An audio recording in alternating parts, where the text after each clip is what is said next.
దేవాని దివ్యవాక్యము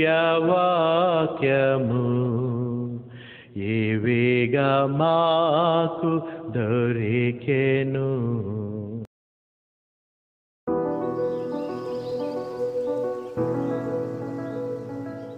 మీ మనస్సాక్షితో మన విరోధం లెక్క పెట్టండి ఒకసారి.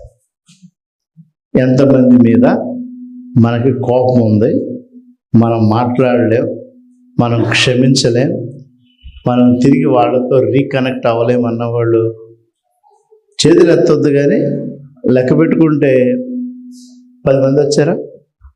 ఈజీ వస్తారు.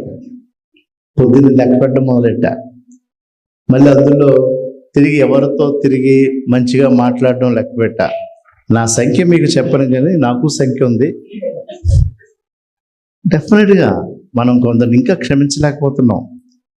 కాబట్టి ఈ ముఖ్యంగా యోహాను, దేవుడు ప్రేమించిన ప్రియమైన శిష్యుడైనటువంటి యోహాను ప్రేమను గురించి తెలియజేస్తూ, యోహాను సువార్త ప్రేమ సువార్తగా ఉన్నటువంటి మన మధ్యలో ఉన్నటువంటి సువార్త, ఆ సువార్తలో ప్రత్యేకంగా ఏం చెప్తున్నాడంటే ఒకరినొకరు ప్రేమించు. ఇది చాలా కష్టమైంది, అది దేవునికే సాధ్యమైంది. కాబట్టి దేవునికి అప్పు చెప్పడం అనేటువంటిది చాలా ముఖ్యం ఈ విషయంలో. ఇది నీ అంతటి నువ్వు సాధించుకునేటువంటిది కాదు. ఈ శాశ్వతమైన ప్రేమను గురించి ఆలోచించిన ఒకరినొకరు మీరు ప్రేమించండి. నా తండ్రిని చూడగానే, ఫాదర్ని చూడగానే ఎక్కువగా బిడ్డల్లో ఆడపిల్లలకి తండ్రి పట్ల ఒక విధమైనటువంటి ఒక గౌరవంతో కూడినటువంటి ఫీలింగ్, మగపిల్లలకి తల్లి పట్ల గౌరవంతో కూడినటువంటి ఫీలింగ్. ఈ ఫీలింగ్ ఎప్పుడైతే ఈ ఎంజైమ్స్ క్రియేట్ అవుతాయో, ఇవి తల్లిదండ్రులకి బిడ్డలకి మధ్య శాశ్వతమైన ప్రేమను ఏర్పరుస్తుంది. ప్రేమ మనం ఎప్పుడు కూడా ఈ రీల్స్లో చూస్తుంటే జంతువులు పిల్లలకు చూపించేటువంటి ప్రేమ, ఈ జంతువుకి ఎంత జ్ఞానం ఎక్కడిది? పుట్టిన బిడ్డను తీసుకెళ్ళి ఇక్కడ దాచుకోవాలని. గాయమైన పిల్లని చూసి ఏనుగు కూడా కళ్ళంట కన్నీరు కార్చేటువంటి పరిస్థితిని చూస్తే, ఇదంతా కూడా ఈ ప్రేమను దేవుడు ఎలా క్రియేట్ చేశాడంటే, ఆ మైండ్ చుట్టూ ఉన్నటువంటి ఆ ఎంజైమ్స్, ఆ హార్మోన్స్తో ఉన్నటువంటి కనెక్షన్, ఈ శాశ్వతమైన ప్రేమని దేవుడు మనకి ఇచ్చాడు. చాలామంది ఆడపిల్లల్ని నీవు ఎలాంటి వ్యక్తిని ప్రేమించి వివాహం చేసుకోవాలంటే ఏం చెప్తారో తెలుసా? మీరు ఎవరైనా మాట్లాడలేదండి, మా నాన్నలాగా ఉంటారు, మా డాడీ ఈజ్ మై హీరో అంటారు వాళ్ళు చాలాసార్లు. దే ఎక్స్పెక్ట్ ఎక్కువగా మా daddy is my hero. So ఇది ఎవరు పెట్టారు ఈ బాంధవ్యాన్ని? డెఫినెట్గా అది దేవుడు కల్పించినటువంటి బాంధవ్యం. మగపిల్లలు ఎప్పుడు కూడా my mummy is so beautiful అంటారు, మేము సో బ్యూటిఫుల్ అంటూ ఉంటారు చాలామంది పిల్లల్ని.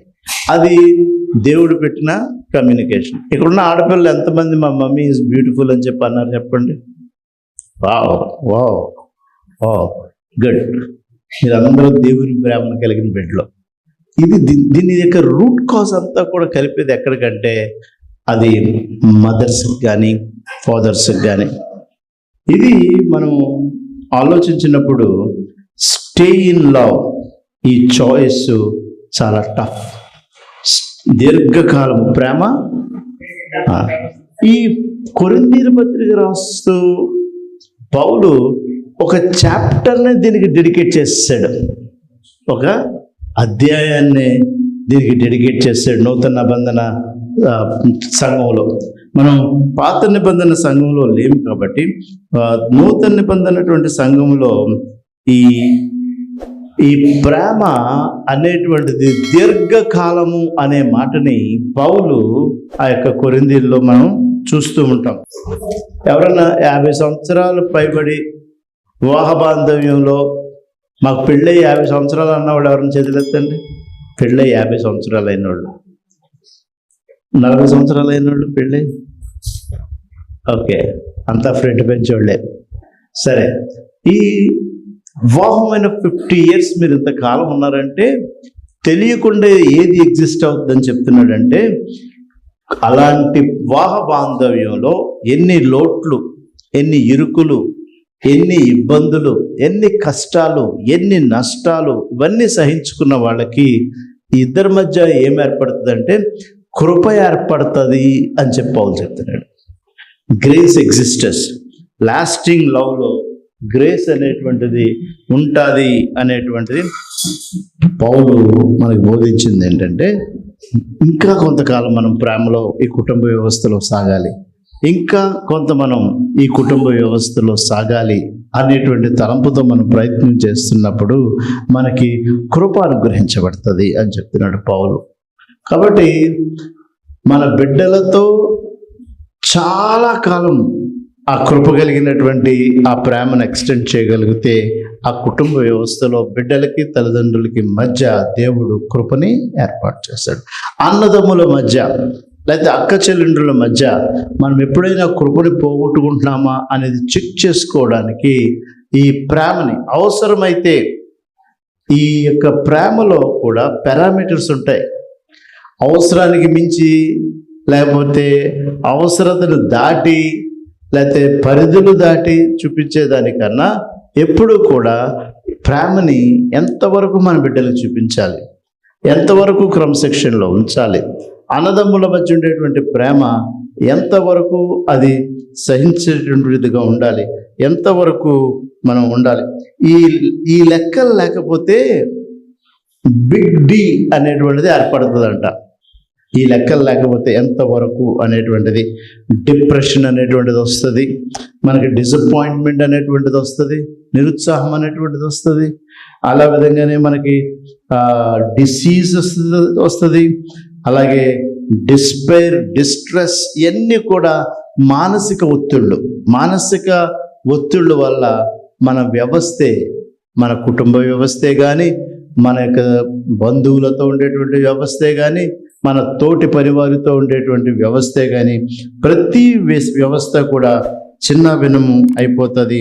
దాన్ని మనం గమనించుకుని దీనికి దేవుడు ఏం చెప్తున్నాడంటే, నేను చూపించినటువంటి దయ ఇతరులకి చూపించండి. మెర్సీ అంటే ఇచ్చిపుచ్చుకునేటువంటి కృపను దేవుడు కనిపించాలి. ఆ ఇచ్చిపుచ్చుకునేటువంటి విషయంలో ఎస్టాబ్లిషింగ్ ప్రేమ.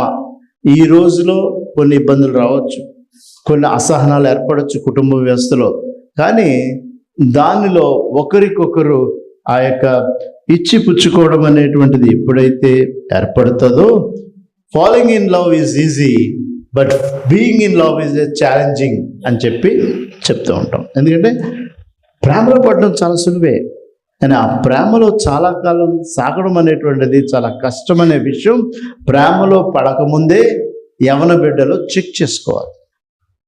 బయట ఆకర్షణ కన్నా ఇంతవరకు మనం దేవుని ప్రేమను గురించి మాట్లాడుకునేటువంటి ఈ హృదయ ఆలోచనలో దేవుడు ఒక్కసారి ప్రేమిస్తే శాశ్వత కాలం ప్రేమిస్తాడు అనేటువంటిది ఎంత విలువైందో, విడివక ప్రేమిస్తాడు అనేటువంటిది ఎంత విలువైందో దీన్ని గమనించుకుని ఎన్ని కష్టాలు వచ్చినా, ఎన్ని నష్టాలు వచ్చినా ఆ బాంధవ్యాన్ని తిరిగి మనం ఆ యొక్క అటాచ్మెంట్ కొరకే మనం చూడాలి అనేటువంటి ఉద్దేశాన్ని మనం గమనించుకున్నప్పుడు, ఇవాళ భారతదేశంలో చాలా విచారం ఏంటంటే, మొదటి సంవత్సరంలోనే వివాహమైనటువంటి మొదటి సంవత్సరంలోనే ఈ 56% మంది ఆ యొక్క బాంధవ్యాన్ని మరి కోర్టుల దాకా వెళ్ళినటువంటి విషయాలు, కోర్ట్ బెంచెస్ దాకా వెళ్ళినటువంటి విషయాలు కనబడుతున్నాయి. పూర్వకాలం దీనికి ఉండేది కాదు. దీనికి గల ముఖ్య కారణము ఏంటంటే, దాని కొరకు ట్రై చేయకుండా, ఆ యొక్క వివాహాన్ని ట్రై చేయకుండా ఉన్నటువంటి విషయాలు మనకు కనపడుతున్నాయి.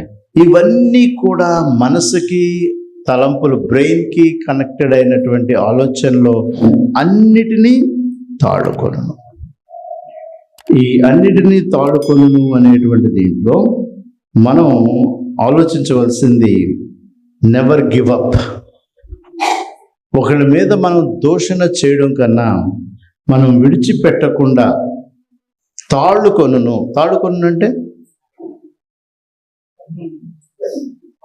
కప్పును, అన్నిటినీ కప్పును. అన్నిటినీ అన్గ్రేషియస్గా ఉన్నట్లయితే ఏది మనం తట్టుకోలేము, ఏది లాస్టింగ్ ఉండదు. ఎందుకంటే ఈ ప్రేమ అనేటువంటిది కృపను చూపిస్తుంది కాబట్టి, ఆ కృపను చూపించినప్పుడు సపోజ్ నాకు ఈరోజు ఈ విధంగా ఉంది, నేను ఇంకొక 4-5 సంవత్సరాల్లో నేను చనిపోతాను అని చెప్పాను అనుకోండి, నా పిల్లలకో లేకపోతే నేను నా స్నేహితులకో ప్రేమించిన ఆ రియాక్షన్ చూసినప్పుడు మనకి డెఫినెట్గా ఆ గ్రేస్ ఎన్నుందా లేదు తెలిసిపోద్ది. వాళ్ళలో ప్రతిస్పందన అది. అయితే దేవుని పిలుపులో ఎవరు ఎప్పుడు పిలువబడతారో అనేటువంటిది ఎవరికి తెలియదు కాబట్టి, ప్రతి ఒక్కళ్ళు ముందు వెనుక పిలువబడతారు కాబట్టి, మనం మన ఆలోచనలో ఎలాంటి ఆలోచన కలిగి ఉండాలంటే, ఏది ఏమైనా నేను ఒక వ్యక్తితో సంబంధ బాంధవ్యం అనేటువంటిది దేవుని కృపలో ఏర్పడింది, కుటుంబ వ్యవస్థలో ఏర్పడింది కాబట్టి, నిన్ను విడువను అని చెప్పిన దేవుడిని కలిగినటువంటి మనం మన జీవితంలో కూడా ఈ ప్రేమ వచ్చేటప్పటికి, నేను మిమ్మల్ని ఎవరినైనా ఒకరినొకొకరు అని చెప్పాడు ఆ యొక్క వాక్యములు మనం విన్న ఒక్క. ఆ విధంగా it is a choice for us to love forever. ఎవరైతే బాంధవ్యంలో, కుటుంబ బాంధవ్యంలో కట్టబడ్డారో, ఇది నీ చాయిస్. ఇది కట్టబడ్డం అనేటువంటిది గాడ్స్ చాయిస్, దేవుని యొక్క ఏర్పాటు. ఆ ఏర్పాటులో మనం ఆలోచించినప్పుడు మనకు ఉండవలసినటువంటి 3 విషయాలు ఏంటంటే, ఇందాక మనం బీయింగ్ మెర్సిఫుల్, ఒకరికొకరు దయ చూపించుకోవడం చాలా ఇంపార్టెంట్, ఒకరికొకరు క్షమించుకోవడం చాలా ఇంపార్టెంట్, ఒకరికొకరు పేషెన్స్, ఓర్పు కలిగి. ఈ 13వ అధ్యాయంలో పౌలు చెప్తున్నాడు, ఓర్పుకి ప్రధానమైనటువంటి ఓర్పు కలిగి ఉండాలి.